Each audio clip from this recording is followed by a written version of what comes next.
15 mark score ചെയ്യാനുള്ള കാര്യമാണ് ഈ എപ്പിസോഡിൽ പറയുന്നത്. ഫുള്ളായിട്ട് എപ്പിസോഡ് കാണുക. അതുപോലെ കഴിഞ്ഞ 2 എപ്പിസോഡുകളും കൂടി നിങ്ങൾ കാണുക.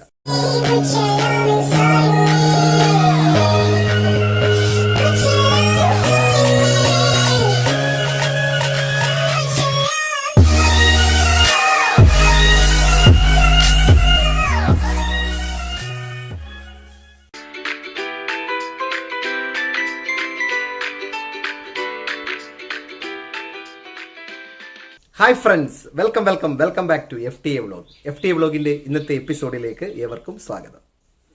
കഴിഞ്ഞ കുറേ എപ്പിസോഡുകളിലായിട്ട് വോളിയോമെട്രിക് അനാലിസിസ് ചെയ്യുമ്പോൾ ശ്രദ്ധിക്കേണ്ട കാര്യങ്ങളെ കുറിച്ചിട്ടാണ് ഞാൻ പഠിപ്പിച്ചു വരുന്നത്. ലാബിനകത്ത് കയറി കഴിഞ്ഞാൽ തന്നെ ആദ്യത്തെ ചോദ്യമായ പ്രിൻസിപ്പിൾ ആൻഡ് പ്രൊസീജിയർ റൈറ്റിംഗ് അതിനെക്കുറിച്ചിട്ടുള്ള 2 എപ്പിസോഡുകൾ ഞാൻ ഇട്ട് കഴിഞ്ഞു.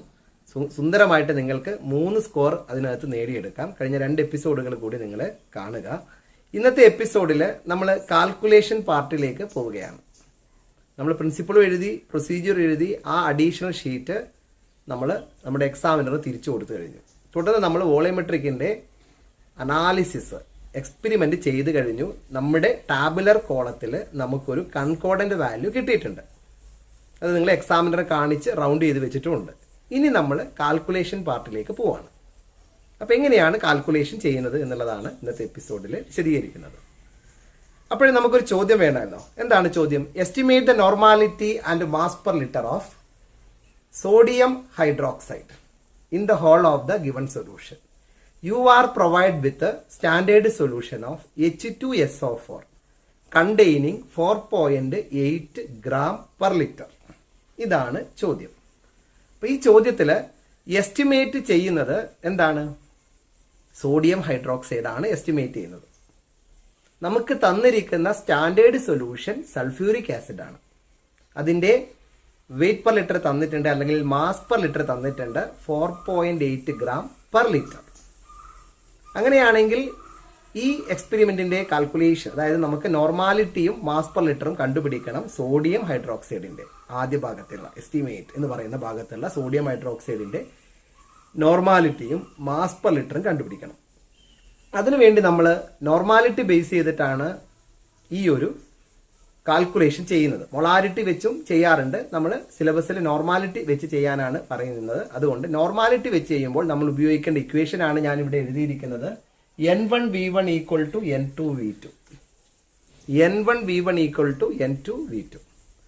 അതായത് ഫസ്റ്റ് സൊല്യൂഷന്റെ നോർമാലിറ്റിയെ അതിന്റെ വോളിയം കൊണ്ട് ഗുണിച്ചു കഴിഞ്ഞാൽ നമുക്ക് എന്ത് കിട്ടും? സെക്കൻഡ് സൊല്യൂഷന്റെ നോർമാലിറ്റിയെ അതിന്റെ വോളിയം കൊണ്ട് ഗുണിച്ചതിന് കിട്ടും. നമ്മൾ ഈ ഒരു ഇക്വേഷനൊക്കെ നമ്മൾ ബേസിക് കോൺസെപ്റ്റ് എന്ന് പറയുന്ന ചാപ്റ്ററിനകത്ത് പഠിച്ചിട്ടുണ്ട്, അല്ലെങ്കിൽ സൊല്യൂഷൻ എന്ന് പറയുന്ന സെക്കൻഡറി ചാപ്റ്ററിനകത്ത് നമ്മൾ കേട്ടിട്ടുണ്ടാവും. ഓക്കെ, അപ്പോൾ നമ്മുടെ 1 എന്ന് പറയുന്നത് ഇവിടെ ബേസ് ആണ്, 2 എന്ന് പറയുന്നത് ഇവിടെ ആസിഡ് ആണ്. നമ്മുടെ ചോദ്യത്തിൽ ആദ്യം എസ്റ്റിമേറ്റ് ചെയ്യാൻ പറയുന്നത് ബേസ് ആണെങ്കിൽ നമ്മൾ 1 എന്നുള്ളത് ബേസ് കൊടുക്കുക. ഇനി ചില ചോദ്യത്തിൽ എസ്റ്റിമേറ്റ് ചെയ്യാൻ പറയുന്നത് ആസിഡ് ആയിരിക്കും. അപ്പോൾ 1 എന്നുള്ളത് നിങ്ങൾ ആസിഡ് കൊടുത്തോളൂ. ഓക്കെ, അപ്പോൾ ഞാൻ ഈ പറഞ്ഞ ചോദ്യത്തിൽ സോഡിയം ഹൈഡ്രോക്സൈഡ് ബേസ് ആണല്ലോ. അപ്പോൾ 1 എന്ന് പറയുന്നത് ബേസ് ആണ്, 2 എന്ന് പറയുന്നത് ആസിഡ് ആണ്. അപ്പോൾ നമുക്ക് എങ്ങനെ ഇക്വേഷനെ പറയാം? N base into V base equal to N acid into V acid. You get me? Yes. അപ്പോൾ ഇവിടെ ബേസിന്റെ പേരെന്താണ്? Sodium hydroxide. അപ്പോൾ നമുക്ക് എങ്ങനെ പറയാം? N sodium hydroxide into V sodium hydroxide equal to acid എന്താണ്? Sulphuric acid. അപ്പോൾ നമുക്ക് എന്ത് പറയാം? N sulphuric acid into V sulphuric acid. ഞാൻ എഴുതട്ടെ. N sodium hydroxide into V sodium hydroxide is equal to N sulphuric acid into V sulphuric acid. Okay, ready. ഇനി നമ്മൾ ഇതിനകത്ത് എസ്റ്റിമേറ്റ് ചെയ്യേണ്ടത് എന്താണോ അത് നോർമാലിറ്റി ഓഫ് സോഡിയം ഹൈഡ്രോക്സൈഡ് ആണ്. അതിനെ നമ്മൾ ഒരു പെൻസിൽ കൊണ്ടൊന്ന് റൗണ്ട് ചെയ്ത് വെക്കുക. Okay,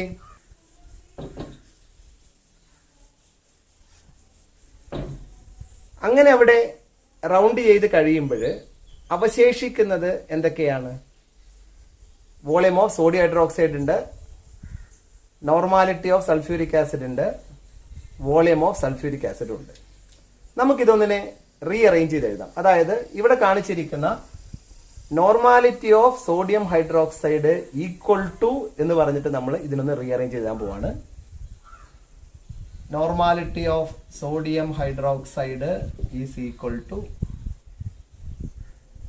normality of sulphuric acid into volume of sulphuric acid divided by, ഇവിടെയുള്ള ഈ വോളിയം ഓഫ് സോഡിയം ഹൈഡ്രോക്സൈഡ് സമചിഹ്നത്തിന് താഴോട്ട് വരും, വോളിയം ഓഫ് സോഡിയം ഹൈഡ്രോക്സൈഡ്.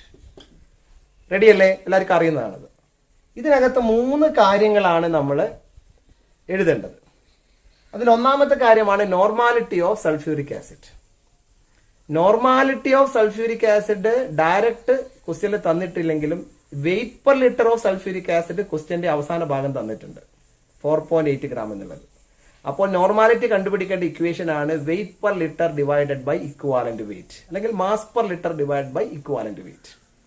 അപ്പൊ നോർമാലിറ്റി ഓഫ് സൾഫ്യൂരിക് ആസിഡ് എന്ന് പറയുമ്പോൾ എന്താ വരിക? Mass per litre of sulphuric acid divide by equivalent weight of sulphuric acid.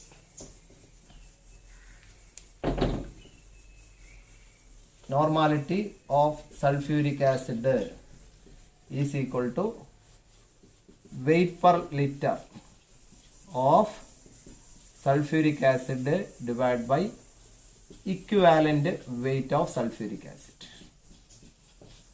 ക്വസ്റ്റ്യനിൽ തന്നിട്ടുണ്ട് weight per litre of sulphuric acid തന്നിട്ടുണ്ട്. Weight per litre of sulphuric acid ക്വസ്റ്റ്യനിൽ തന്നിട്ടുണ്ട്. എത്രയാണ്? 4.8 gram divided by equivalent weight of sulphuric acid നിങ്ങൾ അറിഞ്ഞിരിക്കേണ്ടതാണ്. എത്രയാണ്? 49. അപ്പൊ 4.8നെ 49 കൊണ്ട് ഡിവൈഡ് ചെയ്ത് കഴിഞ്ഞാൽ എത്രയാണ് കിട്ടുക? 0.0972 എന്ന് കിട്ടും. അത് ഞാൻ ഇവിടെ എഴുതുകയാണ്. 4.8 divide by 49 is equal to 0.0972 normal. എത്രയാണ് യൂണിറ്റ്? 0.0972 നോർമൽ. കാരണം നോർമാലിറ്റി ഓഫ് സൾഫ്യൂരിക് ആസിഡ് നമുക്ക് കിട്ടി. Weight per litre of sulphuric acid divide by equivalent weight of sulphuric acid. Weight per litre of sulphuric acid എത്രയാണ്? 4.8 gram. Equivalent wait എത്രയാണ്? 49. 4.8നെ 49 കൊണ്ട് divide ചെയ്തപ്പോൾ നമുക്ക് 0.0972 എന്ന് കിട്ടി. യൂണിറ്റ് എന്താണ്? നോർമാലിറ്റി ആണ് കണ്ടുപിടിച്ചത്. യൂണിറ്റ് എന്താണ്? നോർമൽ. ഇനി അറിഞ്ഞിരിക്കേണ്ട രണ്ടാമത്തെ കാര്യം എന്താണ്? Volume of sulphuric acid. ആ വോളിയം ഓഫ് സൾഫ്യൂരിക് ആസിഡ് എവിടുന്ന് കിട്ടും? ടാബുലർ കോളത്തിൽ നിങ്ങൾ കൺകോർഡന്റ് വാല്യൂ കണ്ടുപിടിച്ചിട്ടില്ലേ? അത് എത്രയാണെന്ന് വിചാരിക്കുക? 18.5 ആണെന്ന് വിചാരിക്കുക. അപ്പോൾ volume of sulphuric acid is equal to 18.5 ml. ഇനി നമുക്ക് എന്ത് വേണം? ഈ മൂന്നാമത്തെ കാര്യം വോളിയം ഓഫ് NaOH വേണം. അത് എപ്പോഴും എത്രയാണ്? 20 ml ആണ്. കാരണം NaOH ബേസ് ആണ്. ബേസ് ആണല്ലോ എപ്പോഴും പിപ്പറ്റ് ചെയ്യുക. പിപ്പറ്റ് ചെയ്യുന്ന എപ്പോഴും 20 ml ആയിരിക്കും. ഓക്കെ, അപ്പോൾ 20 ml. ഇപ്രാവശ്യം പിപ്പറ്റ് ചെയ്യുന്നില്ലെങ്കിൽ നിങ്ങൾക്ക് ഒരു മെഷറിംഗ് സിലിണ്ടറിൽ നിന്ന് ചിലപ്പോൾ 20 ml എടുക്കാൻ പറയും. അല്ലെങ്കിൽ നിങ്ങൾക്ക് ഒരു ടെസ്റ്റ് ട്യൂബിൽ നിറച്ചും 20 ml എടുത്തിട്ട് അത് ഉപയോഗിച്ച് മേക്കപ്പ് ചെയ്യാൻ പറയും. അങ്ങനെ പല വിധത്തിൽ ഈ പ്രാവശ്യം ഈ കോവിഡൊക്കെ ആയതുകൊണ്ട് ഒരു മാറ്റം പറയുന്നുണ്ട്. സാധാരണഗതിയിൽ നമ്മൾ ചെയ്യേണ്ടത് പിപ്പറ്റ് ഔട്ട് ചെയ്യുകയാണ് ചെയ്യുക. അപ്പോൾ അത് 20 ml ആണ് നമ്മൾ എടുക്കുന്നത്. അപ്പോൾ വോളിയം ഓഫ് NaOH 20 ml.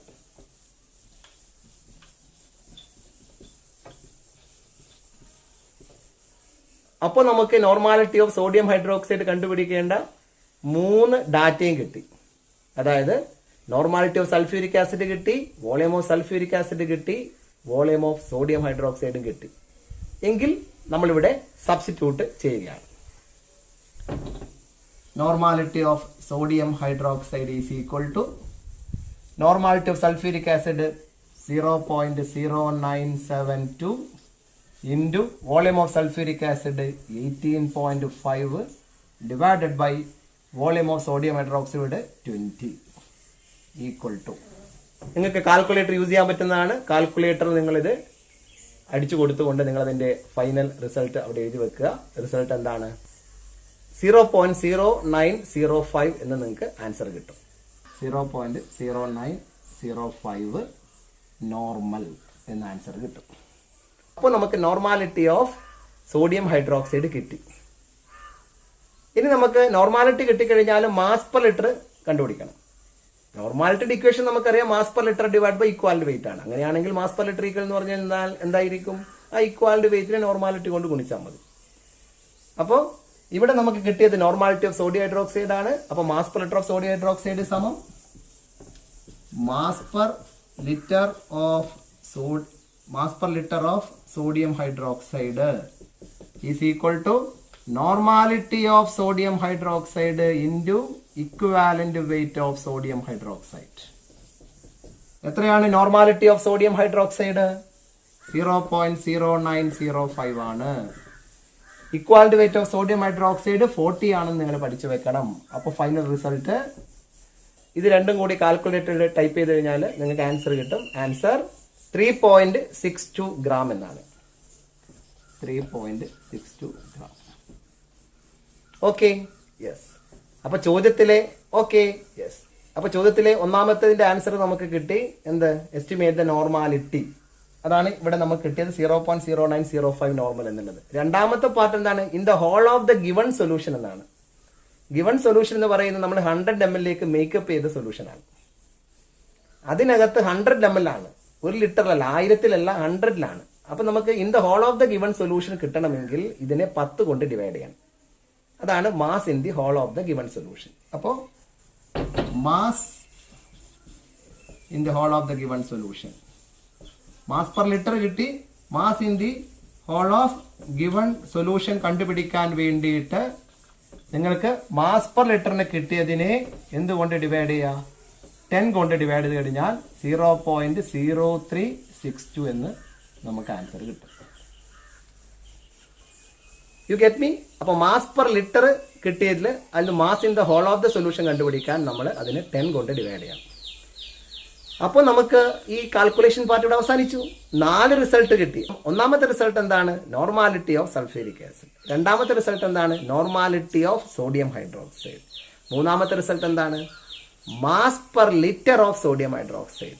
നാലാമത്തെ റിസൾട്ട് എന്താണ്? Mass in the whole of the given solution. അപ്പോൾ 4 റിസൾട്ടുകൾ നിങ്ങൾക്ക് എടുത്തെഴുതാം. ചോദ്യത്തിൽ estimate the normality and mass per litre of sodium hydroxide എന്ന് മാത്രമേ പറയുന്നുള്ളൂ. അപ്പോൾ 2 റിസൾട്ട് എഴുതിയാലും മതി. Normality of sodium hydroxide equal to കിട്ടിയിട്ടുണ്ടല്ലോ. നോർമാലിറ്റി സോഡിയം ഹൈഡ്രോക്സൈഡ് ഇത് കിട്ടിയിട്ടുണ്ട്. Mass in the whole of the given solution രണ്ടാമത്തെ റിസൾട്ട് ഇത് കിട്ടിയിട്ടുണ്ട്. അപ്പോൾ നിങ്ങൾക്ക് വോളിമെട്രിക് അനാലിസിന്റെ 15 സ്കോർ സുന്ദരമായിട്ട് നേടാം. അപ്പോൾ ഇതിന്റെ ഒരു വഴി എന്ന് പറയുന്നത് ഇത്രയേ ഉള്ളൂ. ചോദ്യം നോക്കുക. ചോദ്യത്തിൽ estimate the normality of sodium hydroxide എന്ന് പറയുമ്പോൾ 1 എന്ന് പറയുന്ന സോഡിയം ഹൈഡ്രോക്സൈഡ് ആയിട്ട് NaOH VNaOH എന്ന് എഴുതുക. U are provided with standard solution of sulphuric acid എന്ന് പറയുമ്പോൾ ഈ സമചിഹ്നത്തിന്റെ ഇപ്പുറത്ത് N sulphuric acid V sulphuric acid എന്ന് കൊടുക്കുക. Estimate the normality of sodium hydroxide ആണ് കണ്ടെത്താൻ പറയുന്നത്. അതുകൊണ്ട് അത് റൗണ്ട് ചെയ്ത് കഴിഞ്ഞാൽ ബാക്കി നിങ്ങൾക്ക് ഈ ക്രോസ് മൾട്ടിപ്ലിക്കേഷൻ ഉപയോഗിച്ച് മാത്തമാറ്റിക്സ് ഒക്കെ അറിയാമല്ലോ. അത് രണ്ടും എഴുതിയിട്ട് ഇത് അങ്ങോട്ട് താഴോട്ട് കൊണ്ടുവരിക. അപ്പൊ 3 കാര്യങ്ങൾ മാത്രമേ കണ്ടെത്തേണ്ടുള്ളൂ. ഒന്നാമത്തെ കാര്യം കണ്ടെത്താൻ വേണ്ടിയിട്ടാണ് weight per litre by equality weight എന്ന ഇക്വേഷൻ ഉപയോഗിക്കേണ്ടത്. അതിനാണ് വെയിറ്റ് തന്നിരിക്കുന്നത്. അപ്പൊ അത് കിട്ടി. ബാക്കി 2 കാര്യങ്ങളും ബ്യൂററ്റിൽ നിന്നും പിപ്പറ്റിൽ നിന്നും നമുക്ക് കിട്ടി. പിന്നെ സബ്സ്റ്റിറ്റ്യൂട്ട് ചെയ്യുക. കിട്ടുന്ന റിസൾട്ട് ആണ് നോർമാലിറ്റി. അതിനെ ഇക്വാലിറ്റി വെയിറ്റ് കൊണ്ട് ഗുണിച്ചു കഴിഞ്ഞാൽ മാസ് പെർ ലിറ്റർ കിട്ടി. അതിനെ 10 കൊണ്ട് ഡിവൈഡ് ചെയ്ത് കഴിഞ്ഞാൽ mass in the whole of the given solution കിട്ടി. ഇത് നിങ്ങൾ 2-3 പ്രാവശ്യം ഒന്ന് എഴുതി പഠിക്കുക. എന്നിട്ട് ഞാനൊരു ചോദ്യം കൂടി തരാം. Estimate the normality and mass per litre of potassium hydroxide in the whole of the given solution. You are provided with the standard solution of nitric acid containing 6.2 gram per liter. വേറൊരു ചോദ്യം തരാം. Estimate the normality and mass per litre of sodium carbonate in the whole of the given solution. You are provided with standard solution of HCl containing 3.9 gram per liter. Okay, അങ്ങനെ സ്വന്തമായിട്ട് question create ചെയ്യാമല്ലോ. എൻ്റെ കഴിഞ്ഞ 2 episode കണ്ട് കഴിഞ്ഞ ആൾക്കാർക്ക് equations എഴുതുന്ന കാര്യം അറിയാം, ക്വസ്റ്റ്യൻ ക്രിയേറ്റ് ചെയ്യാൻ അറിയാം. ഓക്കെ, അപ്പോൾ എല്ലാവർക്കും ഈ കാൽക്കുലേഷൻ സ്റ്റെപ്പ് മനസ്സിലായെന്ന് വിചാരിക്കുകയാണ്. അപ്പോൾ നിങ്ങൾ നന്നായിട്ട് പഠിക്കുക. ഈ കോവിഡിൻ്റെ ഈ ഒരു കാലഘട്ടത്തിൽ നിങ്ങൾ പരീക്ഷ കുറച്ചും കൂടി എളുപ്പത്തിൽ സുഗമമാക്കാൻ വേണ്ടിയിട്ട് നല്ല രീതിയിൽ നിങ്ങളെ അധ്യാപകർ സമീപിക്കും. അപ്പോൾ എല്ലാവരും ഒന്ന് എഴുതി നോക്കിയിട്ട് പഠിക്കുക. ഷുവറായിട്ടും ഈ ഒരു 15 മാർക്ക് കളയരുത്. സുന്ദരമായിട്ട് നേടിയെടുക്കാം. കഴിഞ്ഞ എപ്പിസോഡിൽ പറഞ്ഞിരിക്കുന്ന പ്രിൻസിപ്പിൾ ആൻഡ് പ്രൊസീജിയർ റൈറ്ററും കൂടി പഠിച്ചു കഴിഞ്ഞാൽ എത്ര മാർക്കായി? 15ഉം 3ഉം 18 മാർക്കായി. റെക്കോർഡിന്റെ മാർക്ക്, ലോഗ് ബുക്കിന്റെ മാർക്ക് നിങ്ങൾക്ക് 4 കിട്ടും. അപ്പോൾ 18ഉം 4ഉം 22 പിന്നെ വൈവയുടെ 2 ചോദ്യം സിമ്പിൾ ആയിട്ട് ചോദിക്കും. 22ഉം 2ഉം 24 ഇനി 16 മാർക്കാണ് ബാക്കിയുള്ളത്. അത് സോൾട്ട് അനാലിസിസ് ആണ്. അത് നമുക്ക് അടുത്ത എപ്പിസോഡിൽ പറയാം. ഓക്കെ, അപ്പോൾ എല്ലാവരും ഇഷ്ടമായെങ്കിൽ എന്തായാലും ലൈക്ക് ചെയ്യുക. അതുപോലെ പരമാവധി കുട്ടികളിലേക്ക് നിങ്ങളിത് ഷെയർ ചെയ്ത് കൊടുക്കുക. Bye bye.